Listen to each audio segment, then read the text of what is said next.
अरे भाई जल्दी चलो, शहर में समय कैसे निकल गया पता ही नहीं चला।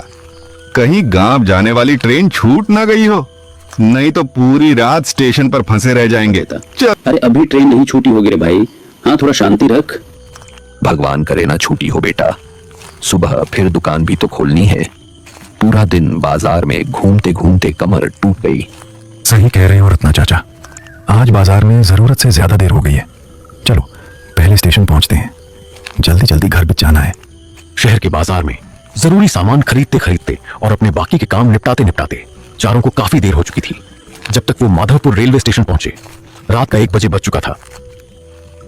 माधवपुर एक छोटा सा रेलवे स्टेशन था जहां दिन में बहुत कम यात्री दिखाई देते थे और रात के उस समय पूरा स्टेशन लगभग सुनसान पड़ा था। प्लेटफॉर्म पर लगी पीली लाइटें चारों तरफ हल्की हल्की रोशनी फैला रही थी। अरे अच्छा हुआ ट्रेन नहीं आई, मुझे तो लगा था ट्रेन अभी तक चली गई होगी। अरे हाँ रे, वरना अभी तक तो हम लोग बीच रास्ते खड़े रह जाते। क्यों भाई? अरे चलो बेटा, अरे भाई जब तक ट्रेन आती है यहीं बैठ जाते हैं, चलो चलो।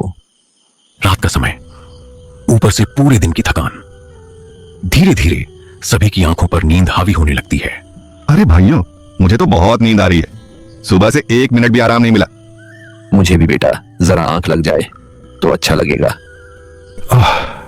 अभी ट्रेन आने में समय है, थोड़ी देर आराम कर लेते हैं, है ना? कुछ ही देर में चारों प्लेटफॉर्म की बेंच पर बैठे बैठे ऊँघने लगते हैं। पूरा स्टेशन एकदम शांत पड़ा था। अचानक दूर से ट्रेन के हॉर्न की आवाज सुनाई देती है। अरे लगता है ट्रेन आ गई रे भाई। चारों जल्दी से उठकर प्लेटफॉर्म की तरफ देखने लगते हैं। दूर से एक ट्रेन तेज रफ्तार से उनकी तरफ आती दिखाई देती है, लेकिन अगले ही पल वो ट्रेन बिना रुके तेज गति से स्टेशन को पार कर जाती है। अरे ये तो रुकी ही नहीं है, ये क्या हो गया? बेटा कोई एक्सप्रेस ट्रेन होगी, पैसेंजर होती तो जरूर रुकती। कुछ ही सेकंड में ट्रेन अंधेरे में गायब हो जाती है और स्टेशन पर फिर से वही सन्नाटा लौट आता है। तभी स्टेशन पर लगे पुराने स्पीकर से खरखराती हुई आवाज सुनाई देती है। यात्री कृपया ध्यान दें, माधोपुर से चंदनपुर जाने वाली पैसेंजर ट्रेन आज ट्रैक पर मरम्मत कार्य चलने के कारण रद्द कर दी गई है। चंदनपुर जाने वाले यात्री कृपया सुबह 5 बजे चलने वाली अगली ट्रेन का इंतजार करें। असुविधा के लिए हमें खेद है, धन्यवाद। अरे भाई ये क्या हो गया? अरे मतलब अब पूरे 4 घंटे यहीं रुकना पड़ेगा। हे राम, पता नहीं ये कैसे रात कटेगी रे भाई।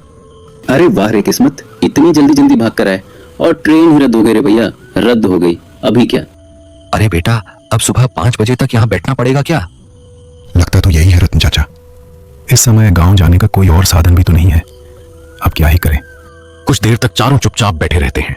तभी केशव की नजर प्लेटफॉर्म के दूसरे छोर पर पड़ती है।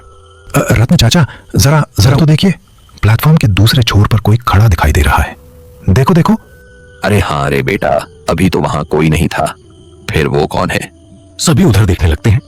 प्लेटफॉर्म के दूसरे छोर पर एक बूढ़ा आदमी खड़ा था। सफेद कुर्ता, पुरानी धोती, सिर पर फीकी पड़ चुकी टोपी और हाथ में चमड़े का एक पुराना बैग। वो कुछ पल तक चुपचाप उनकी तरफ देखता रहा और फिर धीरे धीरे उनकी ओर बढ़ने लगा। बेटा रामनगर जाने वाली ट्रेन कब आएगी? रामनगर? बाबा आप रामनगर की बात कर रहे हो, लेकिन रामनगर स्टेशन तो बरसों पहले बंद हो चुका है। अरे नहीं बेटा, ऐसा नहीं हो सकता। मैं तो आज सुबह ही वहां से चला हूं। आज सुबह? नहीं बाबा, ये बात तो मेरी समझ से बाहर है। ऐसा कैसे हो सकता है? अगर यकीन नहीं है तो मेरा टिकट देख लो। वो अपनी जेब से एक पुराना रेल टिकट निकालकर केशव की तरफ बढ़ा देता है। जरा दिखाइए बाबा, मैं भी तो देखूं। केशव टिकट को ध्यान से देखने लगता है, लेकिन अगले ही पल उसके चेहरे का रंग उड़ जाता है। क्या हुआ बेटा, टिकट में ऐसा क्या लिखा है? रत्न चाचा जरा ये टिकट देखिए, देखिए देखिए। रत्न चाचा टिकट हाथ में लेते हैं और जैसे ही उनकी नजर टिकट पर लिखी तारीख पर पड़ती है, वो भी कुछ पल के लिए चुप हो जाते हैं। अरे रत्ना चाचा, अरे कुछ बताइए, आखिर बात क्या है? हे राम, इस टिकट की तारीख तो पूरे 20 साल पुरानी है। क्या पूरे 20 साल पुरानी? अरे लेकिन ऐसा कैसे हो सकता है? हाँ भगवान, ये नाम तो मैंने पहले भी सुना है। क्या यही वो ट्रेन नहीं है, हैं, जिसका बहुत बड़ा हादसा हुआ था? हाँ बेटा, यह वही ट्रेन है। ये सुनते ही चारों की नजर एक साथ उस बूढ़े आदमी की तरफ उड़ जाती है। रत्ना चाचा कहीं ये उसी ट्रेन का यात्री तो नहीं? पता पता नहीं तुम लोग क्या कह रही हो बेटा, लेकिन मुझे तो बस रामनगर जाना है। तुम इतना बता दो, रामनगर जाने वाली ट्रेन कब आएगी?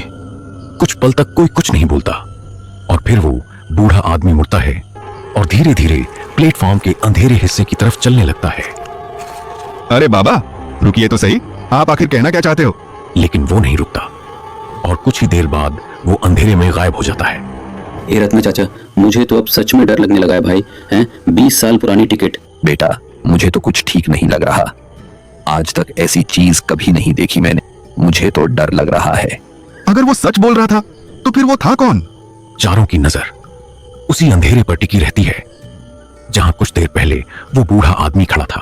वो बूढ़ा आदमी अंधेरे में गायब हो चुका था, लेकिन उसके जाने के बाद भी चारों के मन से उसका ख्याल नहीं निकल रहा था। रत्ना चाचा, मुझे तो अब भी विश्वास नहीं हो रहा। जो आदमी अभी हमारे सामने खड़ा था, उसके हाथ में 20 साल पुराना टिकट था। हाँ बेटा, मैं भी यही सोच रहा हूँ, लेकिन जो हमने अपनी आंखों से देखा है उसे जुठलाना भी आसान नहीं है। कुछ देर तक चारों चुपचाप बैठे रहते हैं। तभी रत्न चाचा उठकर खड़े हो जाते हैं। बेटा मुझे तो बड़ी जोर से प्यास लग रही है। देखो कहीं पानी का नल दिखाई दे रहा है क्या? हाँ हाँ हाँ रत्ना चाचा, उधर प्लेटफॉर्म के आखिरी छोर पर एक नल लगा हुआ है। रत्न चाचा और जग्गू नल की तरफ बढ़ने लगते हैं। जैसे ही दोनों नल के पास पहुंचने वाले होते हैं, जग्गू अचानक से रुक जाता है। अरे रत्ना चाचा, जरा उधर तो देखिए, नल के पास खड़ा वो आदमी, क्या आपको भी वही दिखाई दे रहा है? हे राम, यह तो वही बूढ़ा आदमी लगता है, लेकिन यह यहाँ कैसे पहुंचा? दोनों ध्यान से उसकी तरफ देखने लगते हैं और अगले ही पल उनके चेहरे का रंग उड़ जाता है। हे राम, इसका चेहरा पहले ऐसा था नहीं बेटा। मुझे तो कुछ बहुत अनर्थ लग रहा है। ए रत्ना चाचा, मुझे तो इसकी आंखें देखकर ही डर लग रहा है। चलो यहाँ से, मुझे बिल्कुल ठीक नहीं लग रहा। चलो चलो चलो चलो चलो। पता नहीं। कुछ ही पलों में ट्रेन प्लेटफॉर्म पर आकर रुक जाती है। चलो बेटा, जल्दी ट्रेन में बैठो। चलो चलो। चारों बिना समय गवाए ट्रेन में चढ़ जाते हैं।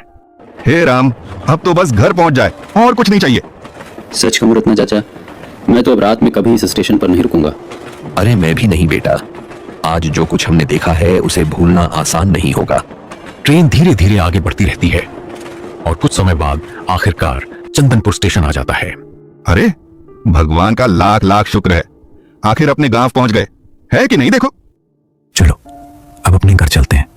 चारों स्टेशन से बाहर निकल जाते हैं, लेकिन माधवपुर स्टेशन पर बिताई गई वो रात वो कभी नहीं भूल पाए, क्योंकि उस रात उन्होंने कुछ ऐसा देखा था जिसे याद करके आज भी उनकी रूह कांप उठती है।